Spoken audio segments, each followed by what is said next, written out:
All right, class, today we're going to be talking about reactions between acids and bases, and then ultimately be talking about titration. If you recall, in 8.3, we didn't have an acid-base reaction. We either had an acid dissolving in water or we had a base dissolving in water, and we were doing calculations with those. Now we want to look at what happens when an acid and a base react. We already know from Unit 4 that when an acid reacts with a base, it produces water and an ionic compound, which we sometimes call a salt. When a strong acid reacts with a strong base, as we talked about in Unit 4, we know that that solution is neutral.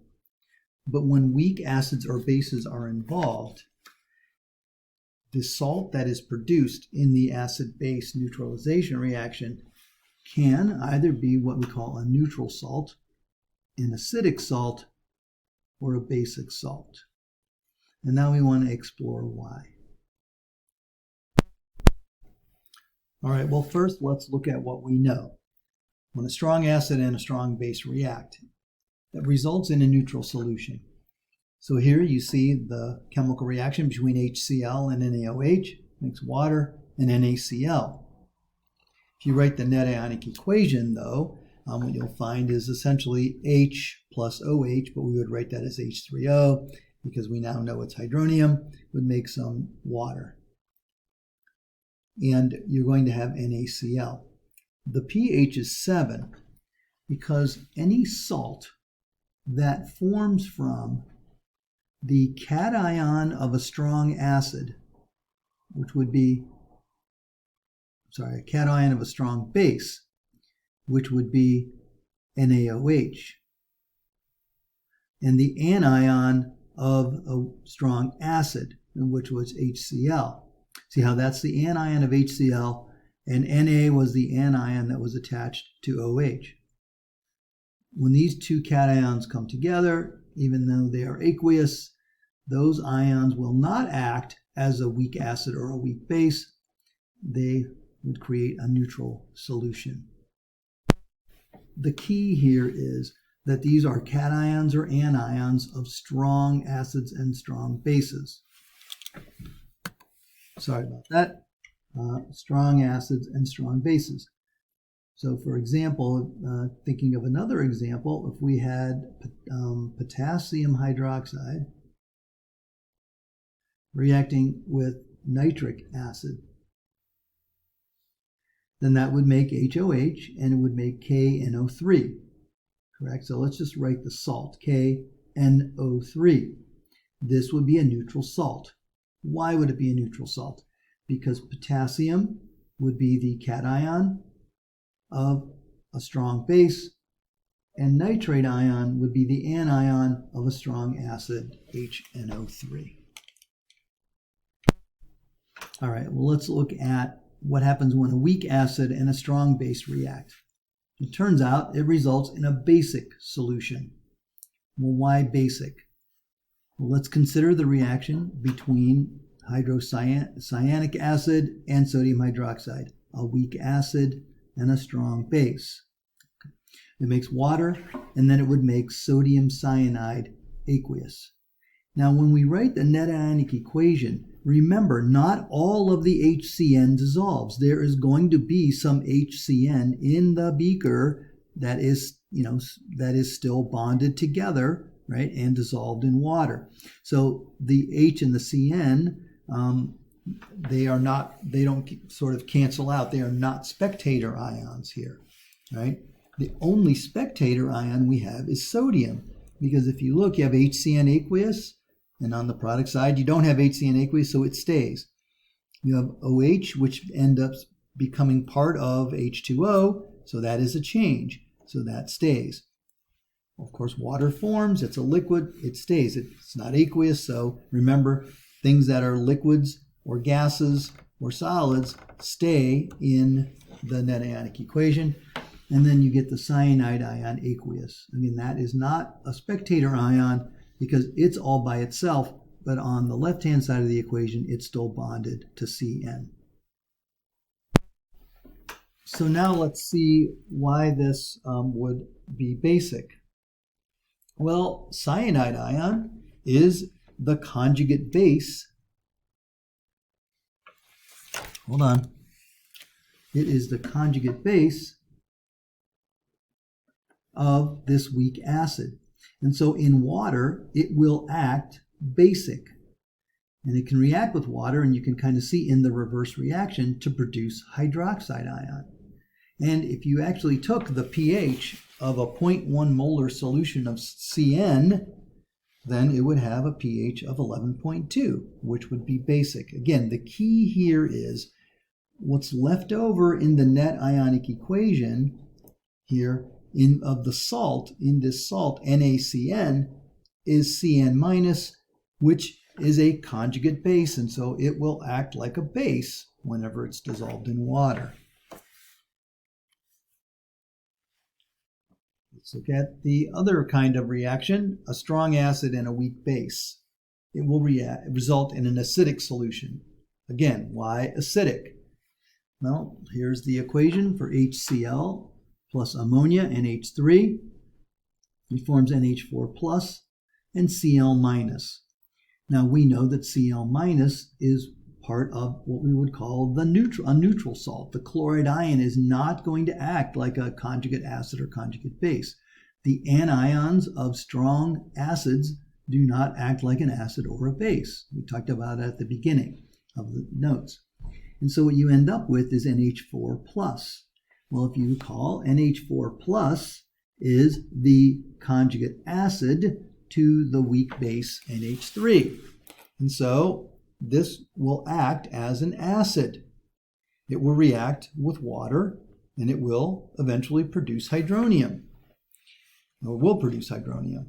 If you take the pH of a 0.1 molar NH4 plus solution, for example, NH4Cl, it would have a pH of 5.12, which is acidic.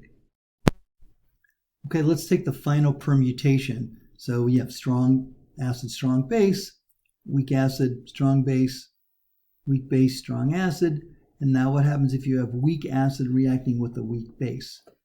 When those react, it will result in a, it kind of depends solution. And we'll talk about what it depends on, whether it ends up acidic or basic.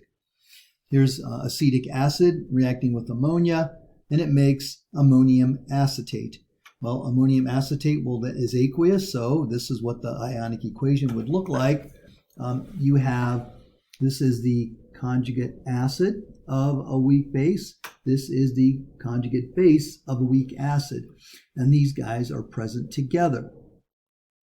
Well, the pH of the final solution is going to depend on the relative strengths of the conjugate acid and conjugate base here.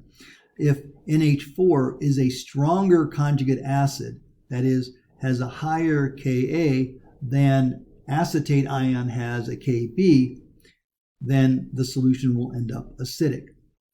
If, on the other hand, acetate ion has a larger Kb than NH4 has a Ka, then when these guys react with water, its reaction will predominate and the solution will end up slightly basic. So it's going to kind of depend. And in order to figure this out, you'd have to know the Ka and the Kb of these conjugates. So to kind of summarize, the bottom line here, when you look at the reaction between an acid or a base, and you want to determine whether the resulting salt is a neutral salt, an acidic salt, or a basic salt, or it depends salt, I guess, you would look at what species are present when that salt is dissolved.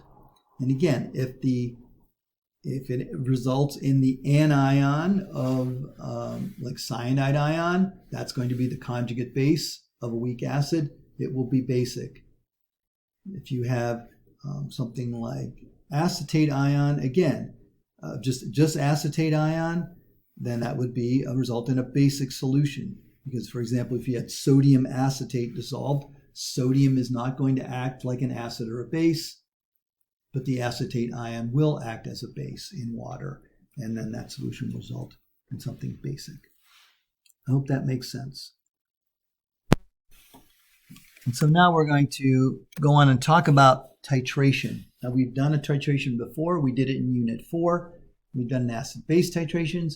We did an acid-base titration in Unit 7 when we did the KSP of calcium hydroxide. So you know that titration is a procedure that you can use to determine the concentration of an unknown solution by reacting it with a carefully measured volume of the opposite solution. So if what's in the Erlenmeyer flask here, let's say, is an acid of unknown concentration, what's in the burette is a substance of, in this case, it would be a base of known concentration, right? Called the standard solution. Remember that? The reason we call it the standard solution, its concentration is known, and it's known usually to a large number of sig figs, 3 or 4. Again, what's in the flask or the beaker is the concentration, is the unknown concentration solution that you can use titration to figure out. Remember again, how do you do it? Well, you do the reaction until you find an equivalence point, and then at the equivalence point, remember the stoichiometric amount of moles of acid is equal to the stoichiometric moles of base, and then you can use that to calculate the unknown concentration.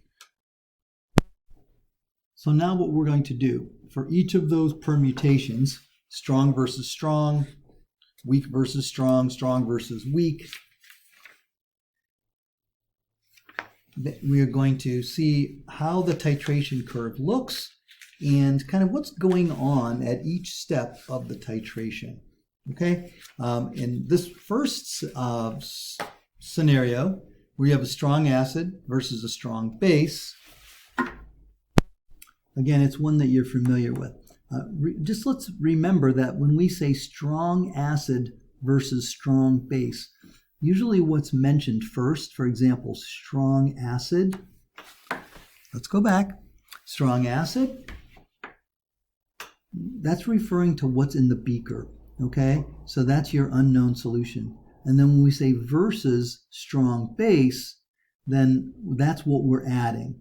So it's kind of the terminology is when you say strong acid versus strong base, or whatever you say first, that's the unknown solution. You say first, and the titrant, or the standard solution, is what you would say second, in this case, strong base. So again, let's kind of dissect the titration curve that you would get. So again, you're starting out with acid, and you know you're starting out with acid in the beaker because the pH starts low. I'm not sure why this thing keeps advancing when I'm trying to write on the slide. Okay, starts out low. And you know, remember, in this titration, you start to add base, and as you add base, some of the HCl is neutralized. Right? Then you come to an equivalence point. For strong versus strong, the equivalence point is at 7. And again, think why. These are strong acids versus strong base. The salt that they produce is a neutral salt. So the resulting solution will be at pH 7. And again, as you continue to add base, right, you become more basic and basic and basic. Okay, that shouldn't be a big surprise. This looks like the strong versus strong titrations that we have done.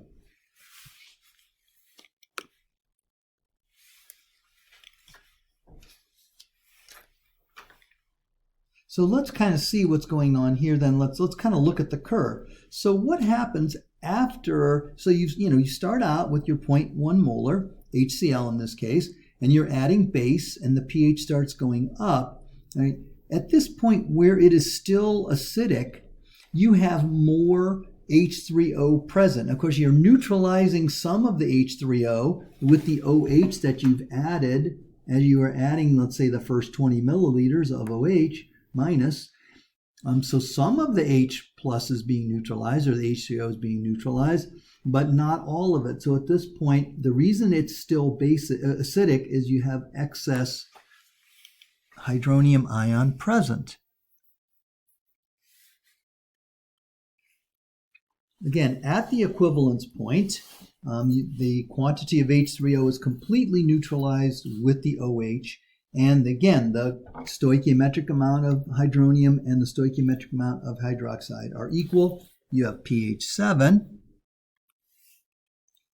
But once you're at pH 7, there is no more hydronium. And as you add more hydroxide ion, well, then the hydroxide ion sort of, like I will say, take over. But in other words, you have free hydroxide ion. And that free hydroxide ion is going to act as a base. And the concentration of hydroxide just continues to increase as you add more and more and more sodium hydroxide.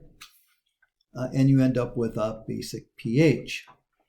So when you look at a titration curve like this, we notice we always look at the start. We can kind of look at the time frame part way to the equivalence point.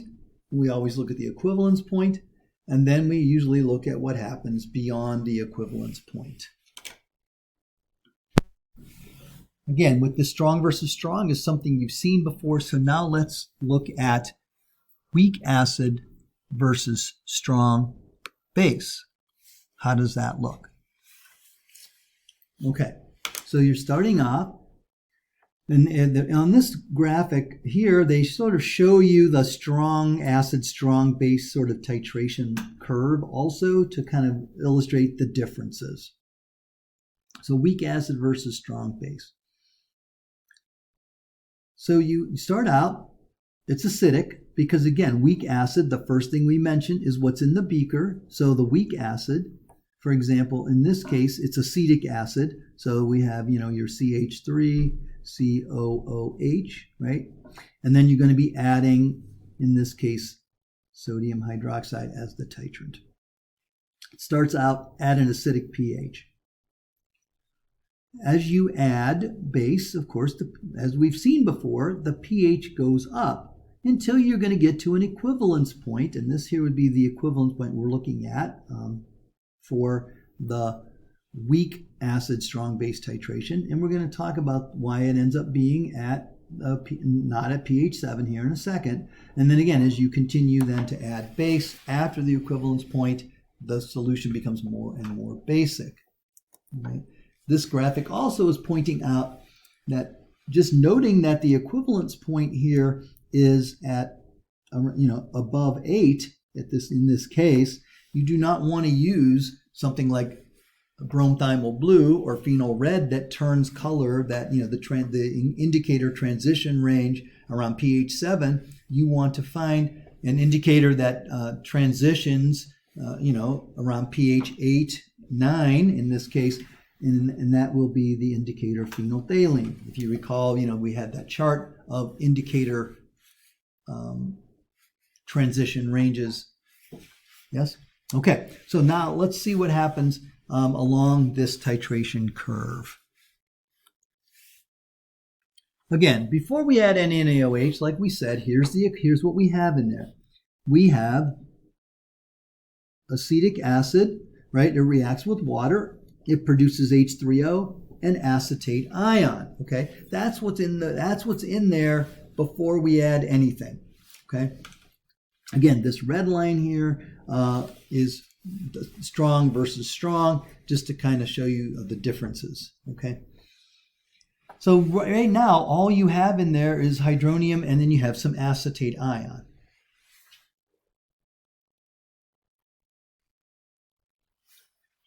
But so now we're before the equivalence point. So we're in this region. So we've added some sodium hydroxide. Some of the hydronium, all right, so we have our CH3COOH, right? Acetic acid reacting with hydroxide, okay? And that is going to make water, okay? The OH and the H are going to get together, and you're going to have acetate ion in there. But because this is below the equivalence point, you still have more of this acetic acid than OH that you've added. All right. And what you notice here is that this graph does not follow the same pattern as the strong versus strong. The rise in pH kind of starts out a little bit steeper, kind of, and then it flattens out a little. and then as you add base, it will then go toward that steep rise that you get to the equivalence point. You can see here the equivalence point is at 40 milliliters of base. Halfway to the equivalence point, and again, we'll talk more about this, but halfway to the equivalence point is where the CH3COO, right, is in equal concentration to the acetate ion.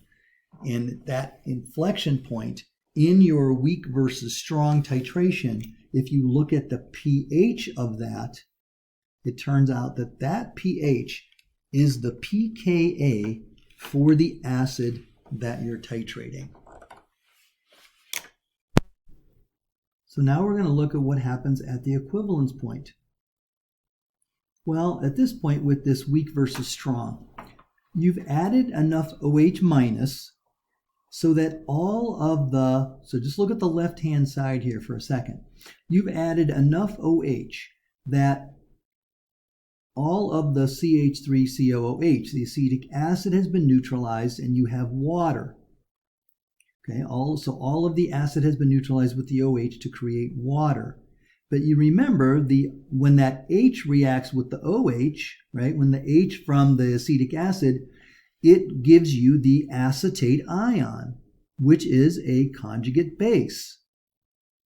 And it's present, and it's going to act like a base. And so what it does, even though the moles of acid equaled moles of base here, this free conjugate base now, that's all that's present. There's no, at that initial equivalence point, there is no acetic acid present. There's just acetate ion. But then that acetate ion reacts with water to produce some hydroxide. And so at the equivalence point, that conjugate base being present makes the equivalence point basic because it, again, it reacts with water and it creates some OH minus. Okay, we'll advance the slide and see what happens after the equivalence point, but you kind of know that. So after the equivalence point, though, where that acetate ion was reacting with water to create some hydroxide, right? And that's why at that equivalence point you have conjugate base present in water, then you're going to continue to add more hydroxide. And that hydroxide ion is just going to cause the pH to keep going up and up and up. So, and that's kind of why after the equivalence point, the strong versus strong curve and the weak acid versus strong base curve kind of coincide. Because once you're at the equivalence point and there is no more acid present, remember the only thing present at the equivalence point is conjugate base and water. Once you start adding that hydroxide, the hydroxide is a strong base and the pH is determined by its concentration, not so much the acetate ion, even though it's a conjugate base and it's present, right? Once you start to add excess hydroxide ion, that hydroxide ion's concentration ends up determining the pH. And when we do calculations on these acid-base titrations, which that's going to be the subject of the next video, you're going to kind of see there are sometimes situations where you are doing calculations after the equivalence point, and you have to recognize that, after the equivalence point, it is the concentration of whatever you're adding, in this case hydroxide, that determines the pH. All right, let's look at this third permutation, weak base versus strong acid titration. Again, because it says weak base first, nope, got to go back. Because it says weak base first, you know that the weak base, in this case NH3, is the titrand, Titrand, remember that term? And then in this case HCl is the titrant. Because we're saying it's that's what acid we're adding. That's the strong acid we're adding. Okay, you can see that it starts out at a high pH. Why? At a pH above 7, that's because what you have before addition of NaHCl, all you have is base. And the NH3 is going to be reacting with the water it's dissolved in to make ammonium ion, NH4 plus, and then OH minus, and again, that's why it's acting like a base. So you can, that's why we're starting out at the high pH. So now let's say we start to add our hydronium, okay? So we're adding HCl, which is adding hydronium, and we are going to make we're going to start making some water, okay? And so as you are adding hydronium, or the HCl, the pH is going down because you're taking away, right? Some of the NH3 is being neutralized and producing water, okay? Of course, it's also producing NH4. But in the presence, again, think about this. You have this strong acid here, and you have the conjugate acid of a weak base, which is going to be weak. So again, the H3O is kind of driving the bus pH-wise here, okay, while it is present. Okay, so then you're adding it, and you're adding it, and you're adding it, and then it turns out, just like with the weak acid versus strong base, you have a point at which you are halfway to equivalence. And again, in this case, the equivalence point is also 40 milliliters. So after 20 milliliters, what that says is half of the NH3 is neutralized. And so its concentration is half of what it used to be.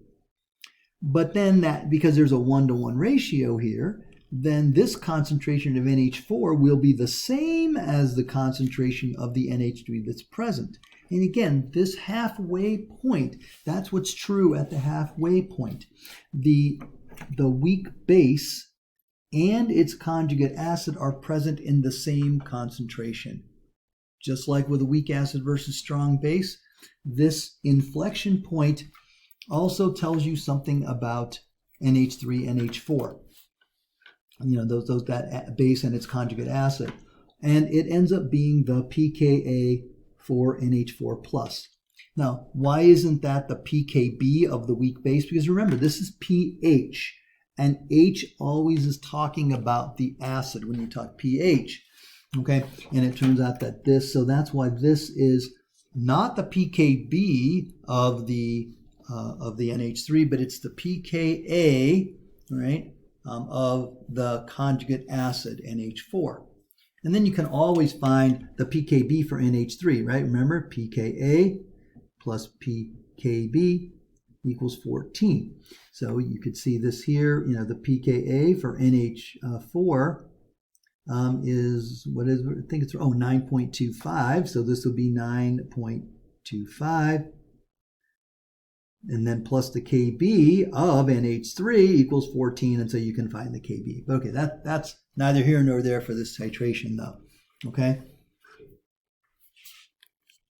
Then you keep adding acid, and it comes to the point at which all of the NH3 is gone.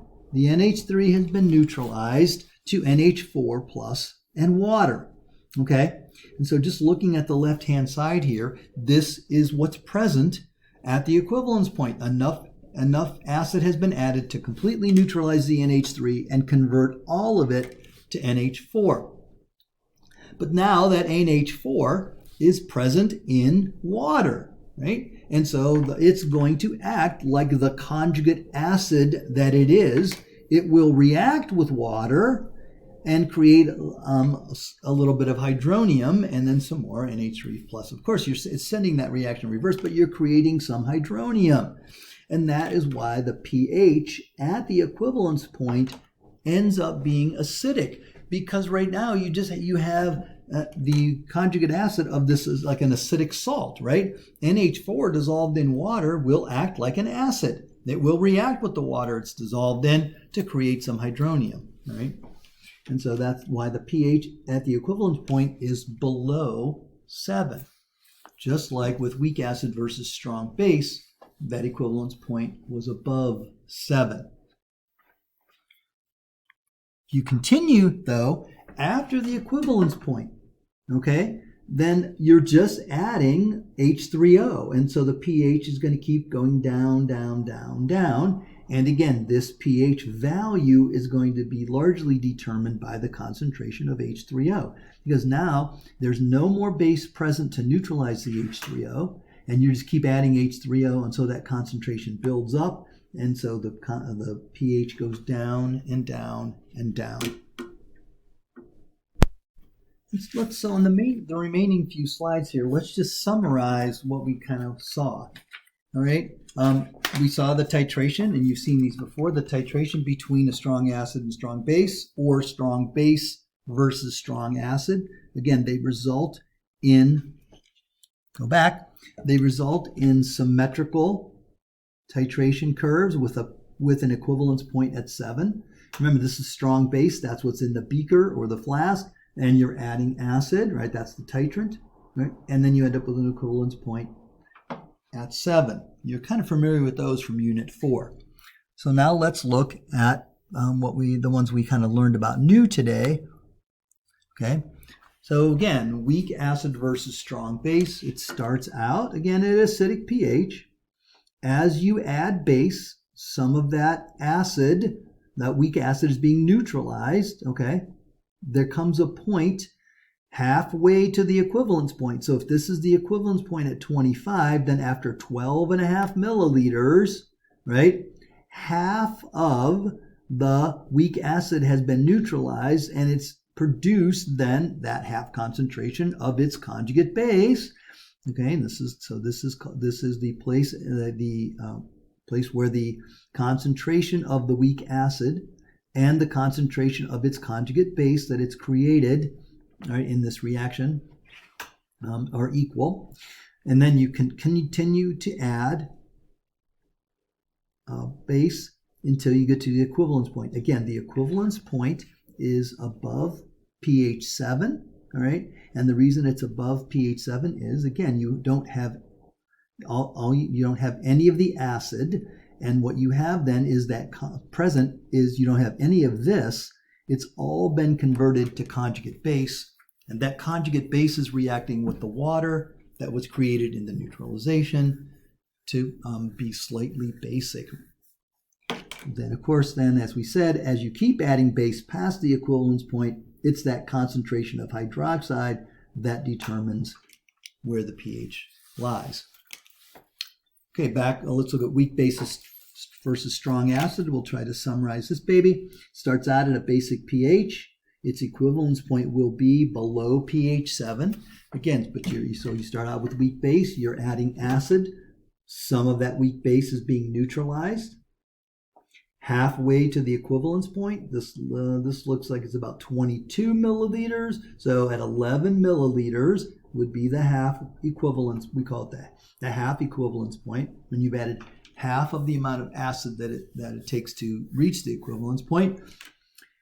This is the point at which half of the weak base has been neutralized. It's creating its conjugate, right? Its conjugate acid, and then so and it's an equal amount. So at this inflection point, the amount of the weak base you started with, the concentration and the concentration of the conjugate acid it has created when it reacts with the acid you're adding are equal.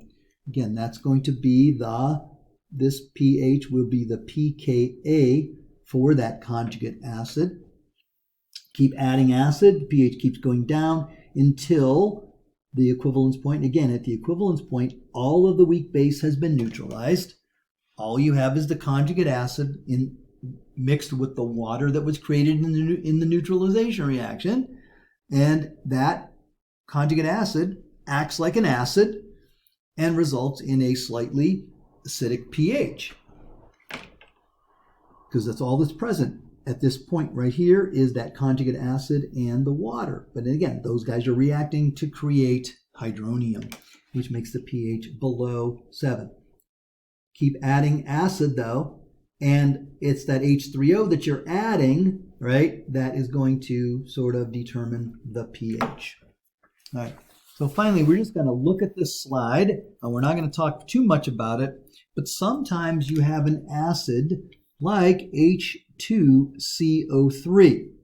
All right. Now, the College Board is not going to ask you very much about these things called polyprotic acids. These are acids that have more than one hydrogen.